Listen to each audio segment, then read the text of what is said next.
ചിങ്ങം 1 കർഷക ദിനത്തോടനുബന്ധിച്ച് കോരത്തോട് ഗ്രാമപഞ്ചായത്തിന്റെയും കൃഷിഭവന്റെയും സംയുക്താഭിമുഖ്യത്തിൽ വിവിധ പരിപാടികളോടെ ആചരിച്ചു. ഗ്രാമപഞ്ചായത്ത് പ്രസിഡന്റ് ജാൻസി CM അധ്യക്ഷത വഹിച്ച യോഗം Poonjar MLA advocate Sebastian Kulathingal ഉദ്ഘാടനം ചെയ്തു. മറ്റൊന്ന് അനിയന്ത്രിതമായ കൂലിച്ചെലവും മറ്റും വർദ്ധിച്ചു വരുന്നത് കൃഷി നഷ്ടത്തിലാകുന്നതിന് ഒരു കാരണമായതിനാൽ കൃഷിയിലെ ഒരു മെക്കനൈസേഷൻ എന്ന് പറഞ്ഞാൽ ഒരു യന്ത്രവൽകൃത കൃഷി രീതികൾ അവലംബിക്കാൻ നമ്മൾ ഈ കാലഘട്ടത്തിൽ നമ്മൾ മുന്നോട്ട് വരണം.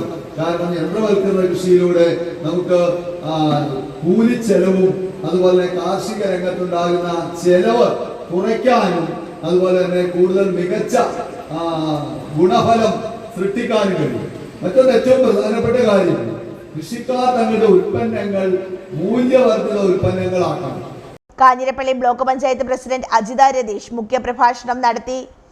മികച്ച മുതിർന്ന കർഷകൻ സെബാസ്റ്റ്യൻ പുരയിടത്തിൽ, മികച്ച സമ്മിശ്ര കർഷകൻ ഫിലിപ്പ് KT കട്ടപ്പുറം, മികച്ച ജൈവ കർഷകൻ VJ ജോസ് വള്ളിപ്പറമ്പിൽ, മികച്ച വനിതാ കർഷക റോസമ്മ മാത്യു വെൺമാന്തറയിൽ, മികച്ച ക്ഷീര കർഷക സാലമ്മ ബാബു കാരക്കാട്ടുകുന്നേൽ, മികച്ച SC കർഷകൻ ബാബു KK കാവുങ്കൽ, മികച്ച വിദ്യാർത്ഥി കർഷകൻ ഷാനി ഷാദ് EN ഇരട്ടപ്പറമ്പിൽ എന്നിവരെ യോഗത്തിൽ ആദരിച്ചു.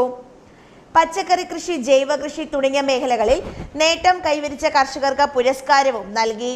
ജില്ലാ പഞ്ചായത്ത് അംഗം PR അനുപമ, ബ്ലോക്ക് പഞ്ചായത്ത് അംഗം രത്നമ്മ രവീന്ദ്രൻ, ഗ്രാമപഞ്ചായത്ത് വൈസ് പ്രസിഡന്റ് PN സുകുമാരൻ, വികസനകാര്യ standing committee chairperson Sandhya Vinod, ജനപ്രതിനിധികളായ Latha Susheelan, CN Rajesh, Sheeba Shibu, Kanjirappally assistant director of agriculture Nisha Mammen, കൃഷി ഓഫീസർ രേഖ PR, കാർഷിക വികസന സമിതി അംഗങ്ങൾ, CDS ചെയർപേഴ്സൺ അനീഷ ഷാജി, പഞ്ചായത്ത് ജീവനക്കാർ, വിദ്യാർത്ഥികൾ, വിവിധ മേഖലകളിൽ നിന്ന് വിവിധ അനുഭവങ്ങളുമായി നിരവധി കർഷകരും ചടങ്ങിൽ പങ്കെടുത്തു.